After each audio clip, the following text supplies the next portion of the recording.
You're live. Okay, hi, I'm John McIntyre and I'm live here at the Metro Theatre. I'm here to talk to you about the Warm Hearts Variety Show, which is going to happen here on this stage on February 17th. That's next Saturday. It's going to be at 8 p.m. Tickets are $25. Before I get to the details of the show, I'd like to talk to you a little bit about why we're doing the show. As you know, Metro Theatre is a not-for-profit theatre company, which means that a lot of the financing that comes into this theater to do the next show comes from the previous show. So there's not always a lot of leftover money to replace the things that need replacing. So right now I'm going to take you backstage and I'm going to show you two of the features that are very important to putting on shows here that are in desperate need of being replaced. So if you just follow me this way.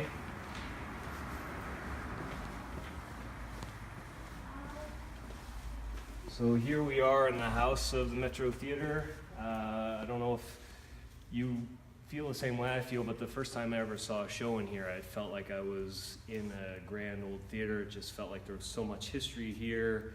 I felt super comfortable, super welcomed by the staff, and it just really felt like a great place to watch a show, and it felt very homey, in my opinion.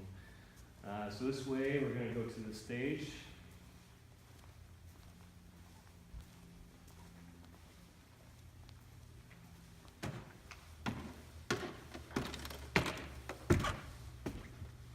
Now, as you can see, the stage is set up for the current show, which is Murder by the Book. Great show. I saw it on opening night. Very entertaining, so hope you get a chance to see it before it closes. I've been on this stage twice myself as an actor.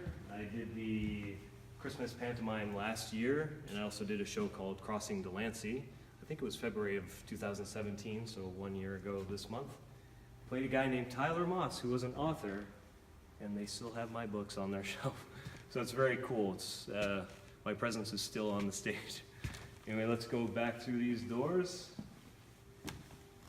And this is the sick part of the Sink and Sick Backstage tour. This is called a Cyclorama. It's a large white piece of material that hangs back behind the stage. It's used for lighting purposes. It can create effects of sunlight coming in through windows, or the lighting designer can create different effects to give different backgrounds, different time of day, different locations, that kind of thing. In order for this to do its job properly, it's got to be in really tip-top condition. It should be white, and if you take a closer look, it's got more of a yellowish tint to it, and there's some black spots that have appeared, which is natural over the course of time. And we also have some rips in the Cyclorama. These create shadows, which can make it difficult for any lighting designer to work around and really create the ambiance that they want to create. The bottom as well, which should be white, has gotten quite dirty. You know, sometimes the lighting back here is pretty dark, and when you're waiting backstage to go on, you sometimes trample on the bottom. Human nature, accidents happen. But this really does need to be replaced. It has never been replaced, and we kind of think it's about time. So keep coming with me back here.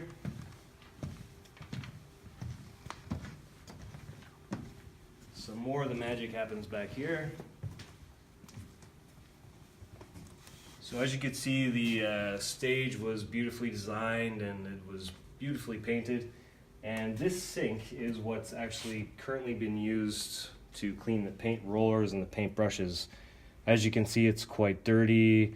A little bit of grunge in there, and the sink actually is not draining quite well at the moment. So when the sets are being painted and finished, the rollers come back here and they hang on the side to dry, and then the roller is just taken off and replaced. This generates extra cost because we can't just wash them off and reuse them. So replacing that sink would help a lot with that. As well, the sink is used to fill this mop bucket, which is used to mop the stage every night after each performance. So lifting this up, putting it in the sink, filling it with water, turning the water off, putting it back down, that causes a lot of work for somebody. So we're hoping to get a sink that would actually have 2 levels. And the lower level, we could actually just roll the bucket in, fill it with water, roll it back out, and then head straight out and mop the stage. To add on to that, the water that comes out of the tap isn't always clear. Sometimes it's a little dirty. I'm sure you've seen it in your home or your apartment at times. We don't want that to clean the stage. So back to the Warm Hearts Variety Show. Give you some more of the details. As I said, it is one night only. That's next Saturday, February 17th at 8 p.m. The entertainers in the lineup are going to be the Los Gitanos doing the flamenco dance, the Dirty Betty Show, which is a saucy comedy. It's very hilarious. I've seen them a couple of times. She Stoops to Conquer, which is going to be the next show on this stage. The actors will perform a scene from that. Susan Kemp will do a song and dance. Rob Teska is doing some magic. Luigi's improv group will do some improv. Imagine that, they're an improv group doing improv, okay? And the Rhythm Room is going to do some tap dancing on this stage. So once again, guys, this is a wonderful part of the community here. The Metro Theater is a great place to be an audience member. It's a great place to be an actor. We're just asking for a little bit of help to keep it alive as long as we can. And remember, $25 for a ticket, and if you can't come to the show, you can donate online. $25 gets you a tax deduction. So I hope you can help us out. Thank you very much.